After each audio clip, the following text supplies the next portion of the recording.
The New Testament not only defines God as the Father 1,317 times, it also says expressly that God is one person. In Galatians 3, verse 20, in the New Living Translation, we read, "Now a mediator is helpful if more than one party must reach an agreement. But God, who is one, did not use a mediator when he gave his promise to Abraham."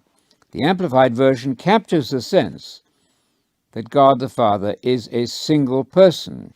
There can be no mediator with just one person, yet God is only one person. What business, then, has the Church saying that God is three persons? In so doing, Jesus' creed has been replaced by a different definition of God. In Mark 10, verse 21, in BBE, Basic Bible in English, Jesus remarked to the young man, "There is one thing needed." That's the word "en," the neuter form of the word for one. The Greek here simply has the neuter form of the word one with no noun added. One is lacking. Translators correctly supply thing. One thing is lacking. When it comes to the Creed of Israel, the scribe's comment similarly provides no word after one. But here the Greek word for one is masculine and carries the sense of one person. Thus in Mark 12:32, "And the scribe said to him, 'Well spoken, teacher. You have rightly said that he is one person, and there's no other besides him.'" This is Unitarian theology in its purest and simplest form. The scribe is in agreement with Jesus, the Unitarian. Similarly obvious examples of the word one are found in Mark 1, is of the 12, in Mark 14:20. The reference was to Judas, who was one person. Quote, "This man is definitely one is of them," in Mark 14:69.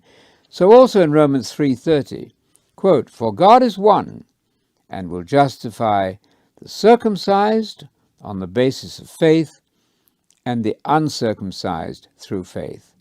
God here is one, is, the masculine form of the Greek word for one. The sense is one person, certainly not one thing, certainly not, quote, "one what." Other passages follow the pattern of Galatians 3:20. Rebekah, when she had conceived twins by one man, our father Isaac, Romans 9:10. Here again we have the masculine form of the word one. The sense, of course, is, quote, "one man," one person, exactly the language used of God, who as the Father is viewed as a single individual. Jesus said to him, "Why do you call me good? No one is good but one person, that is God." Mark 10:18. The Unitarian God appears when Paul makes a definitive creedal statement, quote, "For there is one God and one mediator between God and men, the man Christ Jesus." 1 Timothy 2, verse 5. James, the half-brother of Jesus, was a Unitarian also. "You have the belief that God is one," he said, "and you do well. The evil spirits have the same belief, shaking with fear." James 2:19. The sense is, you believe that God is one person.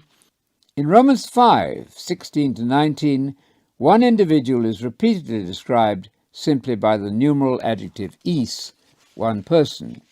The free gift is not like the result of that one man, for the judgment following one trespass brought condemnation, but the free gift following many trespasses brought justification.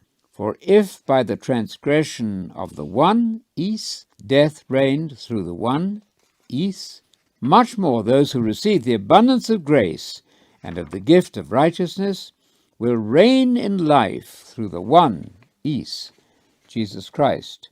For as through the one man's disobedience the many were made sinners, even so through the obedience of the one, is, the many will be made righteous.